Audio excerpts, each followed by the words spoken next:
میں پیشنٹ ہوں اور میں فرض نماز 1 رکعت کھڑے ہو کر پڑھتی ہوں. اچھا میرے بھائی, بقایا رکعتیں بیلٹ باندھ کر پڑھتی ہوں. یہ کیا ہو گیا بھائی؟ بیلٹ باندھ کے رکعتیں کیسے ہوتی ہیں؟ فرض نماز 1 رکعت کھڑے ہو کر پڑھتی ہوں, بقایا رکعتیں بیلٹ باندھ کر پڑھتی ہوں. بیلٹ باندھ کے بھی نماز ہو جاتی ہے, بغیر بیلٹ کے بھی ہو جاتی ہے. مسئلہ یہ ہے کہ اگر کھڑے ہو کر پڑھنا ممکن نہیں ہے تو اگر 1 رکعت کھڑے ہو کر پڑھ لی ہے, باقیوں میں نہیں کھڑے ہوا جا رہا, تو بیٹھ کے پڑھ لیں. جتنی رکعتیں کھڑے ہو کر پڑھنا ممکن ہے اتنی کھڑے ہو کر پڑھ لیں, جو کھڑے ہو کر پڑھنا ممکن نہیں ہے وہ بیٹھ کے پڑھ لیں, نماز ادا ہو جائے گی. ایسے بھی ٹھیک ہے, اگر شروع میں کھڑے ہونا ممکن نہیں تھا, بیٹھ کے پڑھ لی, اگلی رکعت میں ہمت ہو گئی تو اگلی میں کھڑے ہو جائیں, ہر طرح سے ٹھیک ہے. کچھ عرصے سے تلاوت دعائیں وغیرہ پڑھتے ہیں روانی کے ساتھ, کچھ الفاظ کی ادائیگی زبان سے نہیں ہوتی, متعدد دفعہ زور لگا کر تکلف کے ساتھ تلاوت کرنا پڑتا ہے. نہ زور لگایا کرو, اس سے دماغ, گلا بعد میں خراب ہوگا, دماغ پہلے خراب ہوگا, وہمی بن جاتا ہے آدمی. نارملی بس روانی سے پڑھیں, اور اگر قرآن پڑھنا نہیں آتا کسی قاری سے سیکھنا شروع کر دیں اور پڑھتے رہیں, بس زور وور زیادہ نہ لگایا کریں, وہمی ہو جاتے ہیں. میں نے بہت لوگوں کو پاگل ہوتے ہوئے دیکھا ہے, ایسے پاگل ہوئے ہیں کہ پھر ٹھیک ہی نہیں ہوئے, وہ صحتیں بھی برباد ہو گئی ڈپریشن میں جا جا کے. تو اس لیے کسی بھی چیز کو اس طرح سے اپنے اوپر مسلط نہ کیا کرو.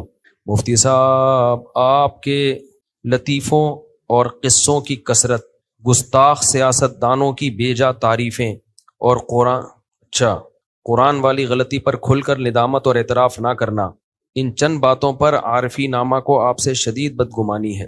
آپ اعتراف یا وضاحت کچھ تو کریں. اچھا, ورنہ نور العارفین صاحب اپنا دم توڑ جائیں گے. توڑ دیں بھائی, نور العارفین صاحب جو بھی ہیں, جو توڑ سکتے ہیں توڑ دیں. کون سے گستاخ سیاست دان کی میں نے حمایت کی ہے بھائی؟ اور پہلی جملہ کیا تھا؟ قصوں اور کہانیاں. تو جو بھی قصے کہانی ہوتے ہیں کوئی سبق کے لیے ہوتے ہیں, بلا وجہ کوئی شو تو نہیں ہو رہا ہوتا یہاں پہ.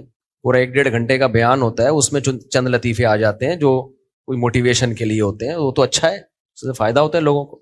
اور باقی جو بات ہے وہ قصے کیوں دوبارہ چھیڑ رہے ہیں؟ اس پہ پوری وضاحت ہی, میں 1 گھنٹے کا کلپ بھی ریکارڈ کروا دیا میں نے, اور اس پہ پوری وضاحت دے دی, تو ختم ہو گئی بات. پھر بھی کسی کو چھیڑنا ہے تو چھیڑ دے. ابھی کوئی مولوی صاحب میرے خلاف کفر کے فتوے دے رہے ہیں ہر جمعے کو, کہ یہ کافر ہو گیا, اس کے پیچھے جو نماز پڑھے وہ بھی کافر ہو گیا. ہر پھر اگلے دن بیان ہوگا, اگلے جمعے میں پھر بیان, یہ کافر ہو گیا, اس کے پیچھے جو نماز پڑھے وہ بھی کافر ہو گیا. قریب میں ہی ہے, ہماری کمیٹی والے پہنچ گئے اس کے پاس تفتیش کے لیے. یہ نہیں کہ اس کو منع کرنے, کمیٹی کے بعض لوگ منع کرنے نہیں, پوچھنے کے لیے کہ واقعی ہمارے امام سب کافر ہو گئے. مجھے بڑا غصہ آیا, میں نے کمیٹی کے چند جو 2-4 لوگ پہنچے تھے, سب نہیں. میں نے کہا تم کیوں اس کے پاس جا رہے ہو نالائقو؟ کہہ رہے نہیں وہ بھی مفتی ہے. میں نے کہا بھائی وہ روحانی عامل ہے, وہ بنیان سونگتا ہے عورتوں کے, حقیقت ہے, وہ مفتی کہاں سے ہو گیا؟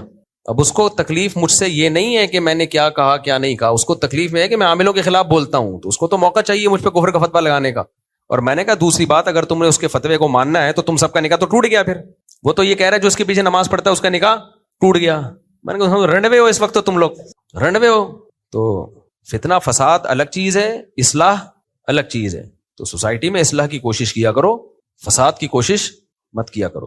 اگر کوئی کسی کو قتل کرے, باقی جو گستاخ سیاست دانوں کی حمایت, تو بتاؤ نا کون گستاخ سیاست دان ہے جس کی میں نے حمایت کی ہے؟ اگر کوئی کسی اور گستاخ کے فتوے لگانے کا کی اتھارٹی کس کے پاس ہے, یہ بھی ایک اہم مسئلہ ہے. یہ تھوڑی کہ کوئی بھی کسی کو جب چاہے گستاخ کہہ دے. اس کا معیار کیا ہے؟ کیا پاکستان میں بے گناہ لوگوں کی قتل نہیں ہوئے اسی بات پہ؟ ابھی تو پھر یہ حساس ٹاپک ہے, میں اس پہ بات کروں گا, ایک ایشو بن جائے گا. ورنہ ہمارے پاس جو رپورٹیں ہیں نا, جو کتنے بے گناہ, میں نے اس پہ بیان بھی کیا تھا کینیڈا جانے سے پہلے, کہ کتنے بے گناہ لوگ ہیں جن پہ گستاخیوں کے الزام لگے, اور وہ کسی نے اپنی دشمنی نکالی. کچھ لوگوں پہ صحیح الزام بھی لگے ہیں, ایسا نہیں ہے, لیکن بہت سو پہ غلط الزام بھی لگے ہیں, صرف کسی نے اپنی دشمنی نکالی ہے, اور پھر تھانے پہ دباؤ ڈالا, پھر جج پہ دباؤ ڈالا, جج اپنی جان بچانے کے لیے اگلے کو جیل میں بھیج رہا ہے. یہ سب کچھ ہوا نہیں ہے, ہو رہا ہے, اور بہت کثرت سے ہوا ہے پاکستان میں.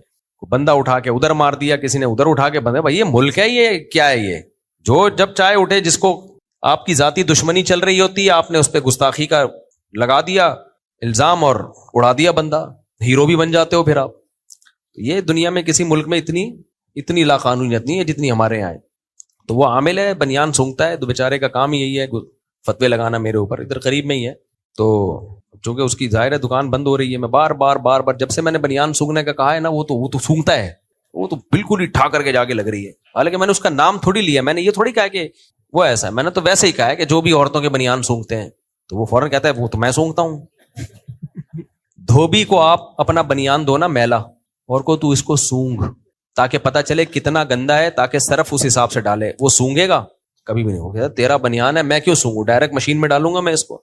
لیکن یہ عامل لوگ, ان کو شرم نہیں آتی دوسروں کے بنیان سونگتے ہوئے. انسان اپنی بدبو برداشت کرتا ہے, دیکھو آپ واش روم میں 1 گھنٹہ بیٹھا رہتا ہے انسان، حالانکہ بدبو آ رہی ہوتی ہے، لوگ دروازے بجا بجا کے تھک جاتے ہیں، نہیں نکلتا، اپنی بدبو سے کسی کو نفرت نہیں ہوتی، لیکن کوئی اور واش روم سے آئے ہو، آپ جیسے ہی جاؤ گے کیسے ناک پکڑ کے گھوم رہا ہوتا ہے۔ انسان کی فطرت ہے بھائی، اپنا بنیان برداشت ہو جاتا ہے، دوسرے کا بنیان برداشت نہیں ہوتا۔ یہ عاملوں کا ظرف ہے، دوسروں کا بنیان سونگتے ہیں وہ۔